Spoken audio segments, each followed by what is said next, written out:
উত্তরা পূর্ব থানার সাবেক ওসি, এই দুজনকে জিজ্ঞাসাবাদের জন্য আমাদের তদন্ত সংস্থার কাছে একদিনের জন্য হস্তান্তরের জন্য যে আবেদন ছিল সেটিও আদালত মঞ্জুর করেছেন।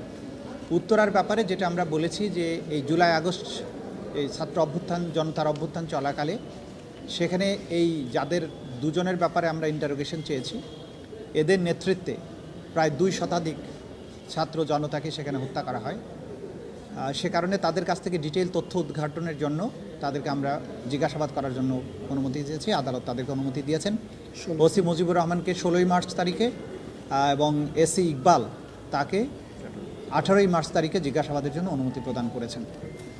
আর তৃতীয় আরেকটি বিষয় ছিল, সেটা হচ্ছে যে আরেকটা নতুন গ্রেপ্তারি পরোয়ানার ব্যাপারে।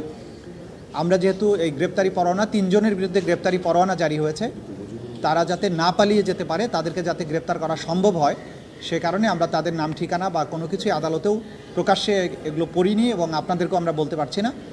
এই 3 জনের বিরুদ্ধে গ্রেপ্তারি পরোয়ানা জারি হয়েছে, তাদের গ্রেপ্তার হলে তখন আমরা জানাতে পারবো যে কাদের বিরুদ্ধে গ্রেপ্তারি পরোয়ানাটা জারি হয়েছে। এইটা রামপুরা এলাকার ঘটনা।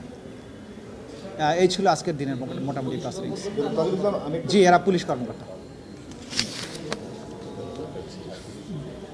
একটা প্রশ্ন হলো যে আপনি দেখেছেন যে একটা অডিও ভাইরাল হয়েছে, শেখ হাসিনা হেলিকপ্টার থেকে গুলির নির্দেশনা দিয়েছেন, এবং এই ধরনের যে অডিওগুলো সেগুলো আপনারা কীভাবে ট্রাইব্যুনালে গ্রহণ করবেন অথবা এগুলো এভিডেন্স হিসেবে নেওয়া হবে কিনা?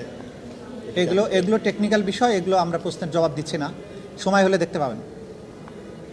যা আছে অনলাইনে যা কিছু আছে তার নিয়ে আমরা ভাবছি না। সোশ্যাল মিডিয়াতে যা আসে আমাদের কানে তো আসে, আমরা শুনেছি, সেগুলো দেখবো আমরা কিভাবে কাজে লাগানো যাবে। আমরা এই বিষয়ে কোনো মন্তব্য করছি না। Thank you.